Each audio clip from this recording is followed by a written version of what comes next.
Hello everyone. In this particular lecture, I am going to introduce accounting for nonprofit organizations. So up until this point in the course, we've been talking strictly about governmental accounting, and here we're going to transition to nonprofits. And basically with nonprofits, we are first going to make a determination whether the nonprofit is considered a public or a governmental nonprofit versus a private or a non-governmental nonprofit. And it is very important that we understand the difference because governmental nonprofits actually follow GASB standards, similar to what we've learned earlier in the semester, and private or non-governmental nonprofits actually follow FASB standards. What you're going to see is all governments are nonprofits. So even what we looked at earlier in this semester, they are all nonprofits. It's just that governments are such a big part of the nonprofit category, they kind of get their special mention. And of course, 75% of the course is geared towards understanding governments. But governmental nonprofits like colleges and universities, hospitals, and such and so forth. Even a museum could be a government. It could also be a non-governmental nonprofit. So we need to make sure that we understand. As an example, Florida Atlantic University, it is a state university. It is part of the state of Florida. So FAU is going to use GASB standards to prepare their financial statements. However, a nonprofit university down the block, all right, is private. It's not part of the government. Therefore, they're going to use FASB standards to prepare their financial statements. There's a big difference. Need to make sure we understand that. Okay, so in this chapter, specifically, I want to talk about private or non-governmental nonprofits. Okay, accrual accounting is used, so the FASB standards are used. Accrual accounting, there's going to be 3 financial statements. We have a balance sheet called a statement of financial position. We have an operating statement, and that's going to be called the statement of activities. And we also have a cash flow statement. Usually comparative statements are prepared comparing the prior year versus the current year. Okay, the balance sheet, on one side you'll have the assets, on the other side you're going to have the liabilities and equity. Equity at the private nonprofit level is called net assets. And net assets is actually broken down to 2 subcategories. We have net assets with donor restrictions and net assets without donor restrictions. Well, donors basically can put a restriction. When a donor actually donates money to a nonprofit, they can actually dictate to the nonprofit how it can be spent, also when it can be spent. So that is a donor restriction, whether it's a time restriction or a use restriction. And then, of course, donors can donate money to the nonprofit and say, here's funding, you can do whatever the heck you want with it. And that would obviously be considered without donor restrictions. Okay, so what we're going to see is the statement of financial position, the balance sheet. We have assets, we have liabilities, and then, of course, we need to show the totals for the 2 subcategories of net assets, with donor restrictions and without donor restrictions. Now, the operating statement, the statement of activities. The statement of activities actually has 2 columns. It's really 2 operating statements in one. And I urge you to take a look at the financial statements that you see in this actual chapter. And you are going to see that the 2 columns in the statement of activities, one is going to be for a column with, it says net assets without donor restrictions. And there's another column that says net assets with donor restrictions. The big difference, obviously, is when revenue comes in, which column it goes in. And then ultimately what happens is when the restriction has been met, When the nonprofit meets the restrictions of the donor, money is actually reclassified. I should say revenue is reclassified out of the column that says with donor restrictions into the column that says without donor restrictions. That is a reclassification journal entry, and I will show you how to do that later on in this presentation. In addition, we are going to see all the expenses are going to be in the column where it's without donor restrictions. Okay, that is what we are going to see in a statement of activities. This next slide talks about the reclassification that I just talked about. Whenever money is spent and the donor stipulation is met, the reclassification is going to be made. We are going to basically release the net assets from restrictions. And there's literally a journal entry. There's an account that we have called net assets released from restrictions dash without donor restrictions. And there's another account called net assets released from restrictions dash with donor restrictions. And we are going to use those accounts, they're operating accounts, to put the money out of put the money in one column, take it out of the other column when we satisfy our donor stipulations. Cash flow statements, just like you learned in your other accounting classes, we have an operating section, investing section, also a financing section. We can use either the direct or the indirect method. Okay. All right.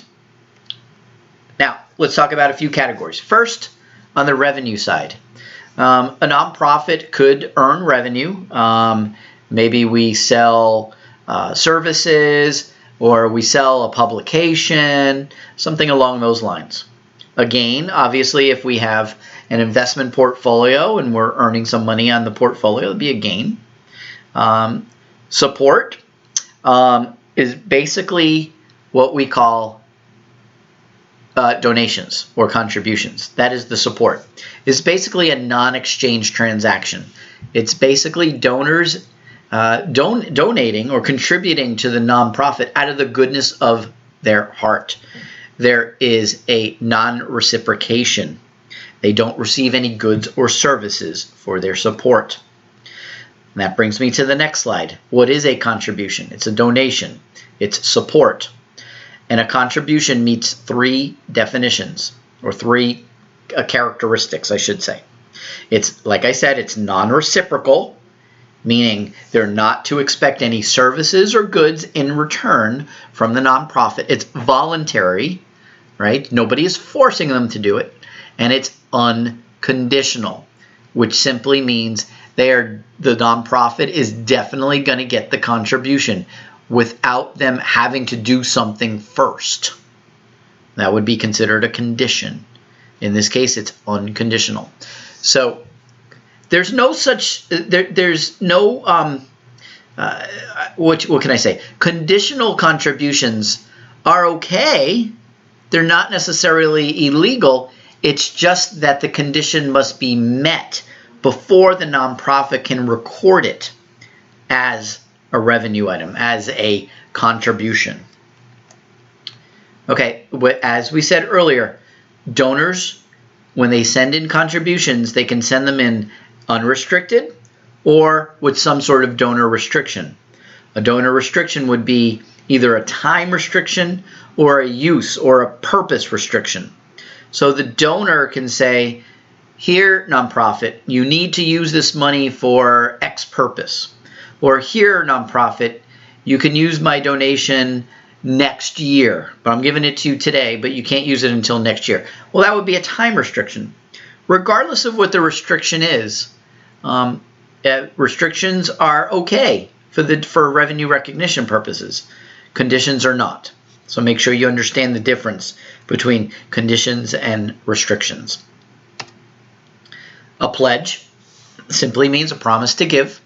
Conditional promises to give are okay, but they can't be recorded as revenue until the condition has been met, as we said earlier.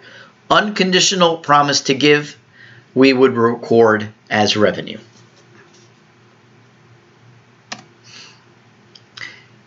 Also, nonprofits receive gifts in kind.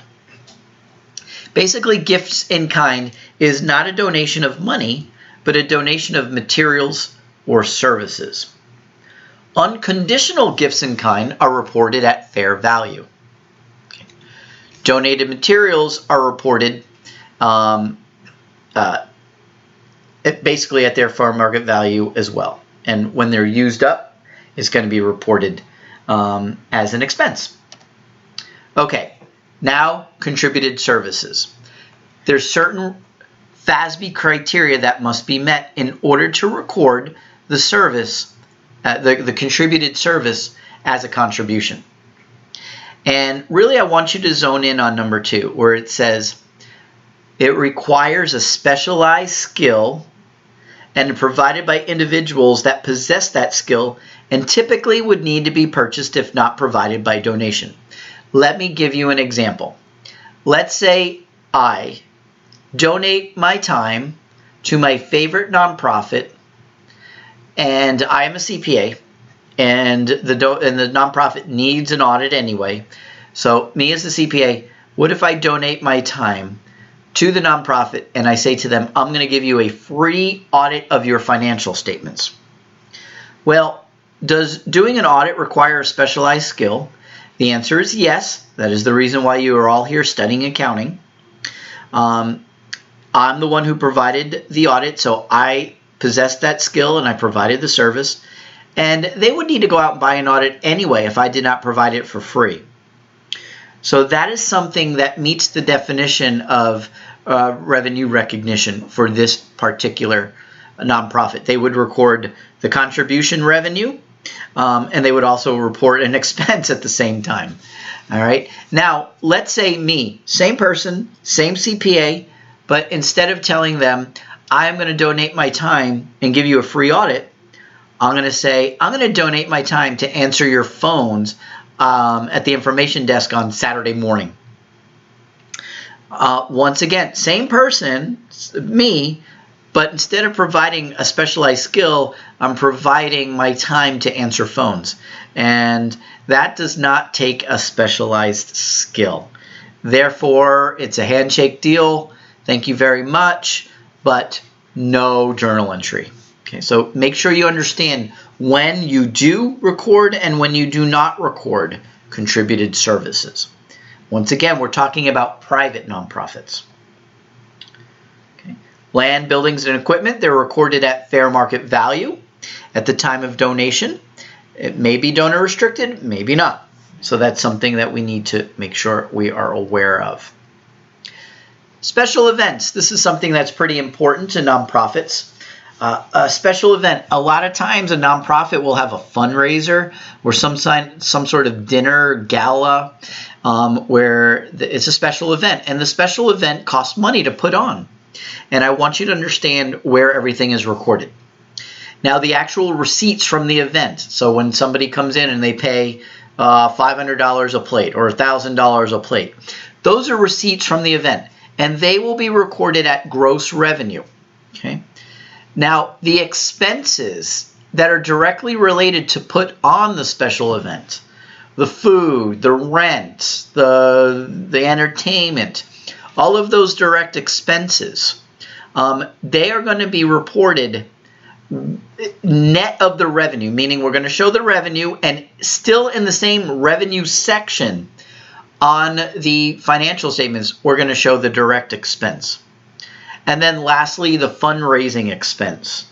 That would be basically the advertising for the special event. They are reported in the expense section on the financial statements. Okay, now the expenses. They are going to be prepared, the expenses, and they're going to be shown in two major subcategories. We have program expenses and we have supporting service. Program expenses are those expenses that are spent directly on the core mission of the nonprofit. The support expenses are basically the fundraising, as we just talked about, as well as management in general, more along the lines of the administrative expenses. And clearly you want to see that most nonprofits have more expenses going to their program versus the support.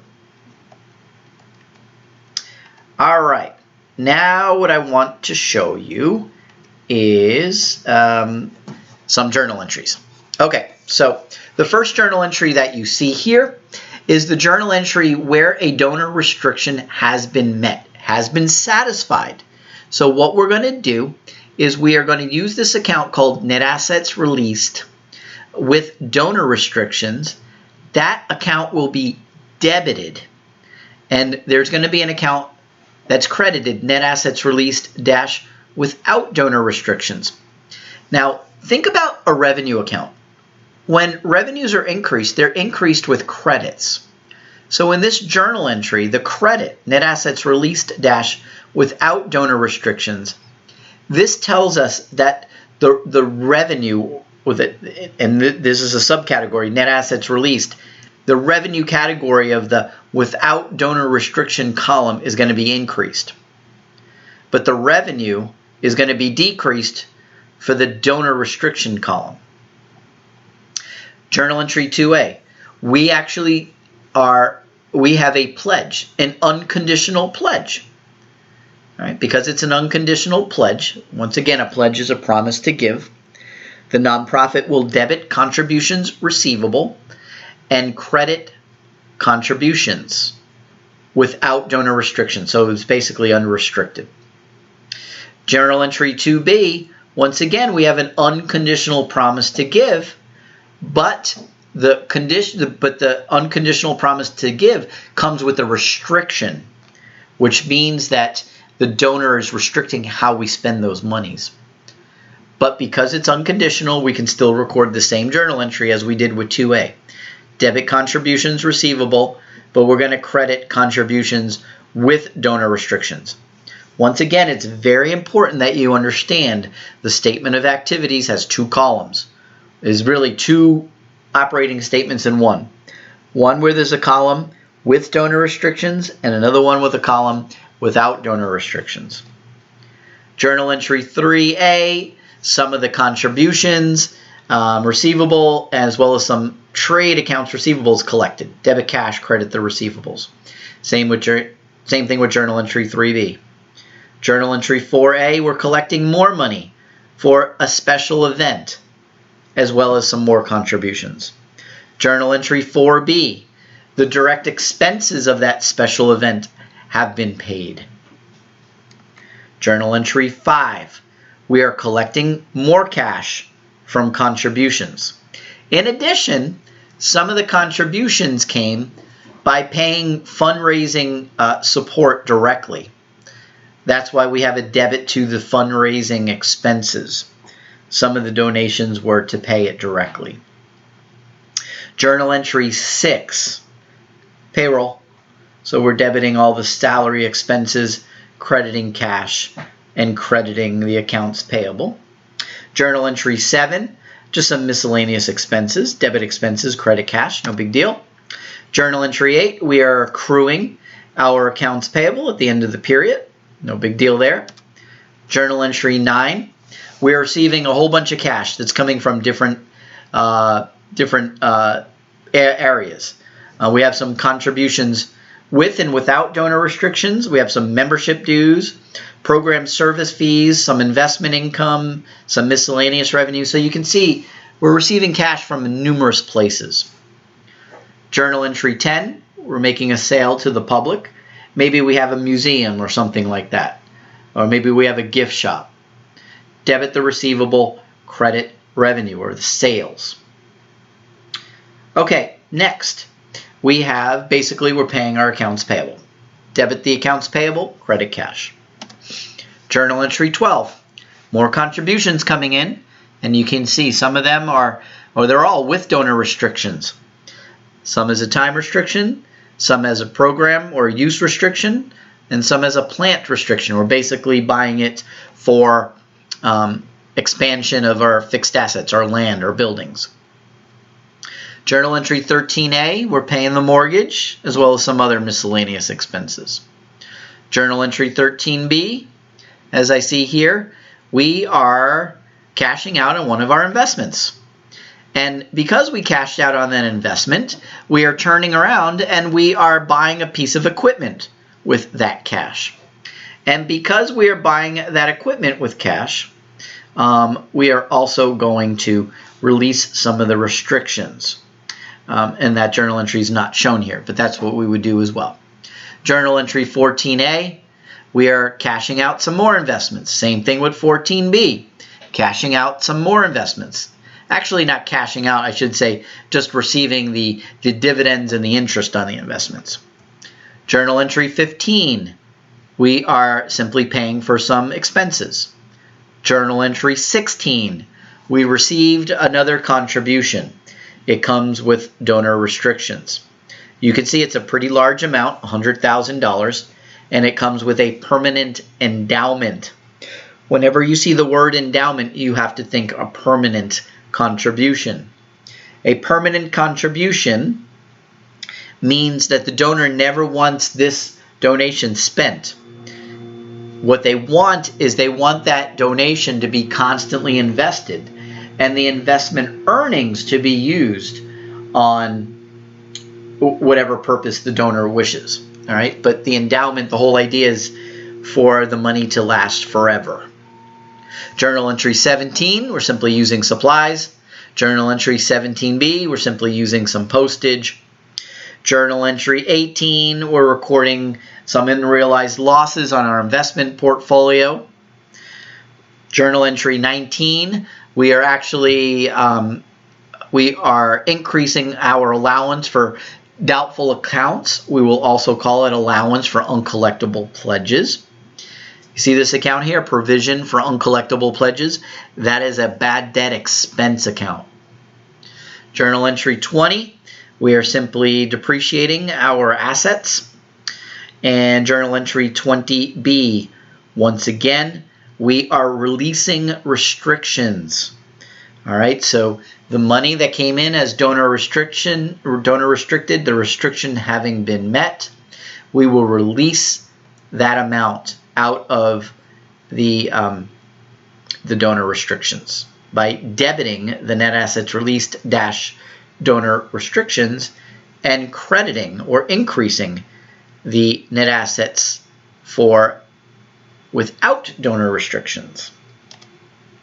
Journal entry 21. We are simply reclassifying some of our expenses, and same thing with 22. Journal entry 23 would be more in the same. And journal entry 24. The interesting thing with journal entry 24 is when we have net assets without donor restrictions, we can actually further break it down between designated and undesignated. All right. Now, basically what this means, designated means that the nonprofit's governing board, the board of directors who vote, they dictate how to spend money in a certain way. So it's not a donor restriction. It's actually a board designation. So that's what journal entry 24 is, at least the first part of it, is to reclassify some items between designated and undesignated. Okay, and the second part to journal entry 24, very similar to what we saw earlier. We are actually releasing net assets because the donor restriction has been met. And journal entry 25A, B, and C are basically the closing entries. I know it's very wordy, but take your time and go through these entries. You are going to see that the net assets released dash without donor restrictions, it's got a credit balance, so I'm going to close it out with a debit. Net assets released dash donor restrictions has a debit balance, so I will close it out with a credit. And they get closed out directly to the net asset accounts. Net assets dash donor restrictions would be reduced with a debit, and net assets dash without donor restrictions would be increased with a credit. And just follow the logic for 25A and 25B and C. 25B, you can see we're just closing out our revenue accounts with debits, and we will close it out directly to net assets without donor restrictions. And the special event, remember, that is reported in the revenue section, even though it's an expense, and that is going to be closed out with a credit because obviously expenses have a debit balance. And last but not least, 25C, we're going to close out our expenses with credits, and the debit will go to net assets. And 25D, we're closing out our donor restricted revenues with debits, and they're going to get closed out to net assets with restrictions. And here are the permanent restrictions. All right, so all the closing entries.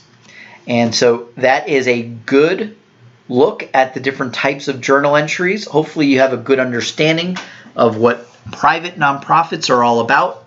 In our last two chapters, we are going to study specific industries. We're going to have a whole chapter on colleges and universities, and we're going to have another whole chapter on healthcare organizations to wrap up the course.